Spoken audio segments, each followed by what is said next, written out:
Yes, good afternoon. बघा, नुकताच आपला कंबाईन पूर्व परीक्षा 2026 चा पेपर पार पडलेला आहे, जो की गट ब संवर्गासाठी घेण्यात आलेला होता. तर जो पेपर आहे, पेपरच्या बाबतल्या ज्या काही प्रतिक्रिया आहेत, तर अर्थातच त्या संमिश्र स्वरूपाच्या आहेत. काही लोकांना फारच इझी पेपर वाटलेला आहे, काही लोकांना अर्थातच तो पेपर टफ गेलेला आहे. तर आपण या ठिकाणी या लेक्चरच्या माध्यमातून जे काही आपल्या पेपरमध्ये आज पॉलिटी या घटकावर 15 क्वेश्चन आलेले आहेत, तर त्या 15 प्रश्नांचे संभाव्य उत्तर काय असणार आहे ते या ठिकाणी आपण घेणार आहेत. अर्थात हे संभाव्य उत्तर असतील तरी मी 100% अॅक्युरसी देण्याचा प्रयत्न करणार आहे. 15च्या 15 प्रश्न या ठिकाणी आपण बरोबर उत्तर या ठिकाणी घेणार आहे. मला माहिती आहे की आता पेपर झाल्याच्या नंतर तुम्हाला कोणत्याही स्वरूपामध्ये फार काही एक्सप्लेनेशनची आवश्यकता नाहीये. फक्त तुम्हाला जस्ट अँसर्स काय आहेत एवढंच बघायचं आहे आणि मी सुद्धा या लेक्चरमध्ये तेच करणार आहे की जस्ट आपण काय करूया, फटाफट अँसर्स बघूया की हे जे प्रश्न आहेत यांचे संभाव्य उत्तर काय असले पाहिजे. माझ्या समोर जो सेट आहे तर तो सेट आहे बी. बी सेट मधील 51 नंबर पासूनचे आपले पॉलिटीचे क्वेश्चन्स आहेत, ते क्वेश्चन आपण काय करणार आहे, कव्हर करणार आहे. बघा, 51 नंबरचा क्वेश्चन आहे, खालील पर्यायांपैकी कोणते न्यायालय अभिलेख न्यायालय आहे. म्हणजे रेकॉर्ड जे काही न्यायालय आहे त्याच्याबाबतचा हा प्रश्न होता. अर्थातच सर्वोच्च न्यायालय हे या ठिकाणी काय आहे, अभिलेख न्यायालय आहे. म्हणजे आपल्या प्रश्नाचं जे योग्य उत्तर आहे ते आहे पर्याय क्रमांक 1. सोप्या टाईपचा क्वेश्चन होता. बघा, नंतरचा अजून एक अति सोपा क्वेश्चन म्हणायला हरकत नाही.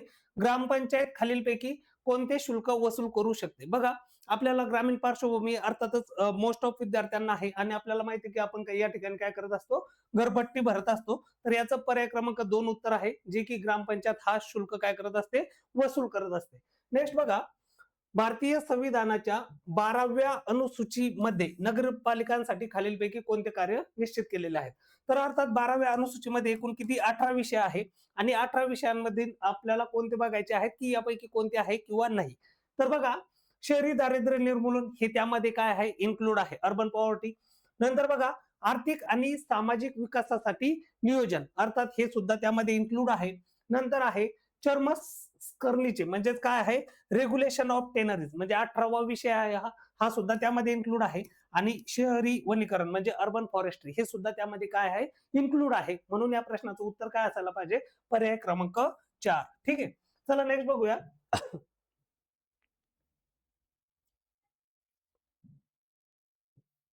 बघा, पुढचा क्वेश्चन आहे, संविधानाच्या अनुच्छेद 368 अंतर्गत उद्देश पत्रिकेमध्ये दुरुस्ती करता येते काय.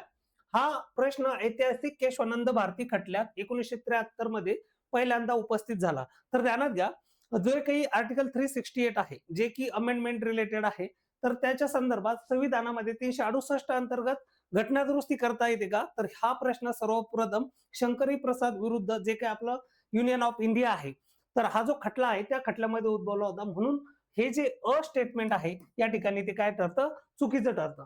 नेक्स्ट बघा, सप्टेंबर 2025 पर्यंत, म्हणजे आतापर्यंत, म्हणजे मागच्या वर्षी हे जे सप्टेंबर 2025 आहे तोपर्यंत 42व्या घटना दुरुस्ती कायद्याद्वारे 1976 मध्ये फक्त एकदाच कशामध्ये, उद्देश पत्रिकेमध्ये दुरुस्ती करण्यात आलेली आहे. हे स्टेटमेंट या ठिकाणी काय आहे, बरोबर आहे. आपल्याला माहिती आहे 42व्या घटना दुरुस्तीनं आतापर्यंत एकदाच आपल्या काय जी काही उद्देश पत्रिका आहे त्या उद्देश पत्रिकेमध्ये काय केलेलं आहे, बदल केलेला आहे. मग या ठिकाणी जर बघायला गेलं तर आपल्याला विचारलेलं आहे योग्य, आणि 2 नंबरचं जे स्टेटमेंट आहे ते ठरतं योग्य. म्हणून पर्याय क्रमांक 2 आपलं योग्य उत्तर असायला पाहिजे. ठीक आहे, चला नेक्स्ट बघूया.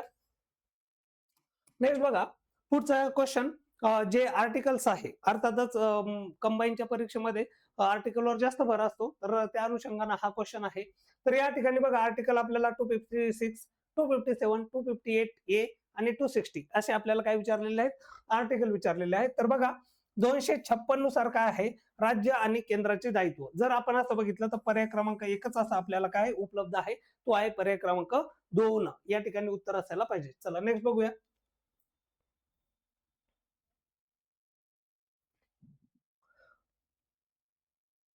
ओके, चला नेक्स्ट बघा, सोपा क्वेश्चन होता. खालीलपैकी कोणते तत्व भारतीय राज्यघटनेतील राज्य धोरणाच्या मार्गदर्शक तत्वाचा भाग नाही. म्हणजे जे काही आपले directive principle of state policy आहे त्यामध्ये खालीलपैकी कशाचा समावेश होत नाही. तर बघा, सर्वांसाठी रोजगाराच्या तरतुदी समाविष्ट आहे, स्त्री पुरुषांना समान कामासाठी समान वेतन, ते सुद्धा त्यामध्ये काय आहे, इन्क्लूड आहे.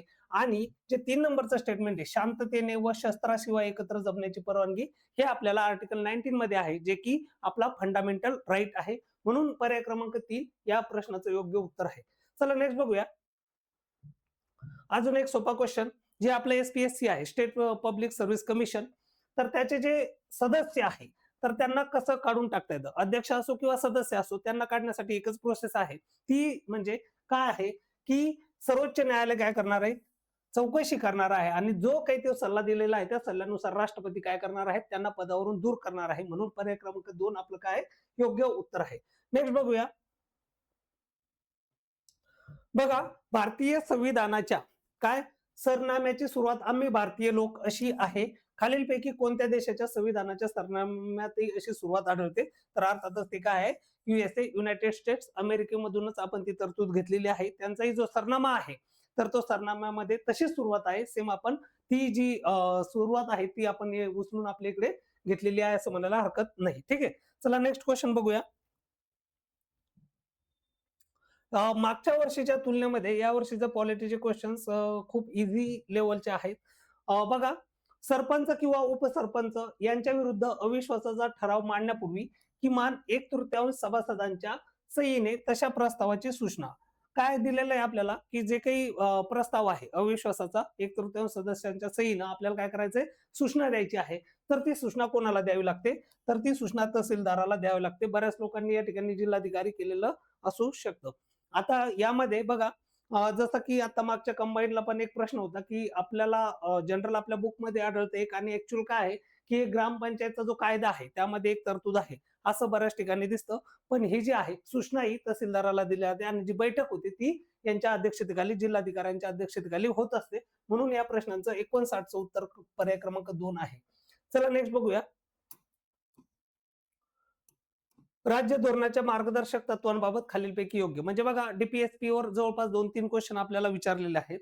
बघा, ती गैर न्यायप्रविष्ट आहेत, म्हणजे काय आहेत ते, न्यायप्रविष्ट नाहीत. बरोबर स्टेटमेंट आहे. नंतर बघा, त्यांना नैतिक व राजकीय आधार आहे, अर्थातच आहे. नंतर ती समूहाच्या कल्याणाला प्रोत्साहन देतात. त्यांच्या अंमलबजावणीसाठी कायदे आवश्यक आहे. अर्थातच काय आहे, की डीपीएसपी हे तुम्हाला इम्प्लिमेंट करण्यासाठी तुम्हाला काय करायचे आहेत, काही कायदे करायचे आहेत. त्या कायद्यानुसारच काय होणार, त्याचं इम्प्लिमेंटेशन होणार आहे. तर हे आणि जे काही कायदे असणार आहे किंवा जे काही कलम आहे, तर त्या तरतुदी राज्याला बंधनकारक नाहीये. मग ते काय करणार, की त्याचा अंमल करण्यासाठी काहीतरी कायद्याची निर्मिती करणार आणि त्यानुसार त्याची अंमलबजावणी करणार आहे. म्हणून 4 नंबरचं स्टेटमेंट सुद्धा या ठिकाणी बरोबर ठरतं. म्हणून आपला पर्याय क्रमांक 4 हे काय या ठिकाणी योग्य उत्तर आहे. नेक्स्ट बघूया. अजून एक सोपा क्वेश्चन आहे. खालीलपैकी काय भारतीय संविधानाच्या कलम 23 मध्ये समाविष्ट नाही? आपल्याला विचारलं आर्टिकल 23 मध्ये खालीलपैकी कशाचा समावेश होत नाही? तर लक्षात घ्या, मानवी तस्करीला प्रतिबंध, यस, अर्थातच त्याचा समावेश त्यामध्ये होतो. नंतर बघा, बालमजुरीस बंदी, बालमजुरीस बंदी हे त्या आर्टिकल मध्ये समाविष्ट नाही, आर्टिकल 23 मध्ये नाही. म्हणून आपलं उत्तर आपल्याला लगेच या ठिकाणी भेटून जातं. नंतर बघा, सक्तीच्या मजुरीला प्रतिबंध, यस, ऑब्विसली ते त्यामध्ये इन्क्लूड आहे. आणि सार्वजनिक उद्दिष्टांसाठी सक्तीची सेवा, हे सुद्धा आर्टिकल 23 बी मध्ये इन्क्लूड आहे. तर ध्यानात घ्यायचं आहे, की या प्रश्नाचं उत्तर काय आहे, पर्याय क्रमांक 2 बालमजुरीस बंदी. ठीक आहे. चला नेक्स्ट बघूया.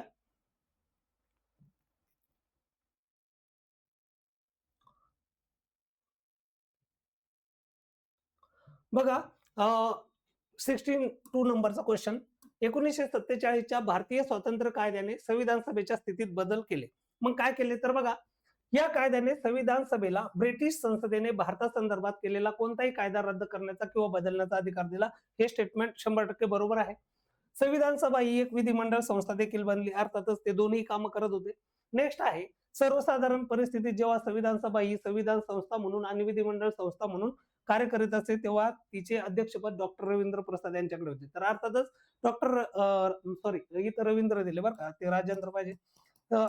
अर्थात ते चुकीचं स्टेटमेंट आहे, त्यामध्ये काही डाऊट नाहीये. राजेंद्र प्रसाद हे काय असायचे, ज्यावेळेस संविधान निर्मितीचं काम करायचं तेव्हा ते अध्यक्ष असायचे, आपल्याला सगळ्याला माहिती आहे. आणि विधिमंडळ म्हणून गवा माळवणकर त्यावेळेस काय असायचे, अध्यक्ष असायचे. म्हणून हे स्टेटमेंट या ठिकाणी चुकीचं ठरतं.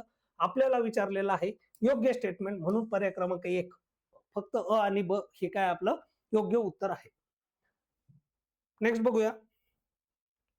बघा, हा क्वेश्चन रिपीट आहे. दरवर्षी हा क्वेश्चन विचारला जातो, आपल्याला माहिती आहे. की बघा विधानसभेच्या संदर्भात आपल्याला आर्टिकल विचारलेला आहे आणि आर्टिकल 170 दिलेला आहे. अर्थातच त्यांनी जर आर्टिकल 168, 169 आणि 170 आणि 171 असं जर पर्यायामध्ये असतं, तर अर्थातच कुठेतरी प्रश्न चुकण्याची संभावना वाढत होती. पण बहुतांश लोकांचा म्हणजे प्रश्न चुकण्याची काही या ठिकाणी आवश्यकता नाहीये.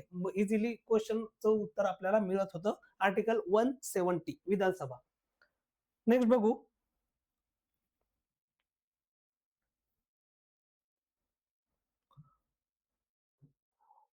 बघा, हा एक क्वेश्चन आहे जो की मोस्ट ऑफ स्टुडंट्सच्या वाचण्यामध्ये येत नाही. आय थिंक हा आपल्या बुक्समध्ये सुद्धा अवेलेबल नाही. खूप लेखा परीक्षकाने एका वर्षात लेखा तपासणी करावयाच्या 100 ग्रामपंचायतीपैकी किमान किती ग्रामपंचायती मुख्य पंचायती असणे अगत्याचं आहे. तर याचं आन्सर जे आहे तर ते आहे आरटी म्हणजे किती 25 ग्रामपंचायती असल्या काय असल्या पाहिजे मुख्य ग्रामपंचायती असल्या पाहिजे आउट ऑफ 100. तर ही जी अट आहे कशासाठी उपलेखा परीक्षकांना जे काही ऑडिट करायचंय त्याच्या संदर्भातला हा डिफिकल्ट लेवलचा क्वेश्चन आहे असं म्हणायला हरकत नाही. नेक्स्ट बघा, खालीलपैकी कोणती घटना दुरुस्ती ही शहरी भागातील स्थानिक स्वराज्य संस्थांशी संबंधित आहे. तर आपल्याला माहिती आहे की शहरी स्थानिक स्वराज्य संस्थांशी संबंधित आर्टिकल आपलं सॉरी अमेंडमेंट 74 ही जी 74वी घटना दुरुस्ती आहे तर ती त्यामध्ये काय समाविष्ट आहे जी की शहरी भागासाठी होती आणि ग्रामीणसाठी 73वी घटना दुरुस्ती. खूप इझी लेवलचा क्वेश्चन आहे. नेक्स्ट बघूया. येस, अर्थातच हे जे क्वेश्चन्स आहे पॉलिटीचे तर आपण बघितले तर हे सगळेच्या सगळे क्वेश्चन्सचे आन्सर जे मी या ठिकाणी सांगितलेले अर्थात ते बरोबर आहे. आयोगाच्या कीनुसार सुद्धा हेच आन्सर असणार आहे. तर थांबूया आपण. आजच्या पेपरमध्ये बऱ्यापैकी मला असं वाटतं की ऑन एन एव्हरेज 13 मार्क्स तरी पॉलिटीला येणं अपेक्षित आहे. एखादा 2 क्वेश्चन या जस्ट सिली मिस्टेक वगैरे यातून होण्याची संभावना वाटते. ठीक आहे. चला थांबूया.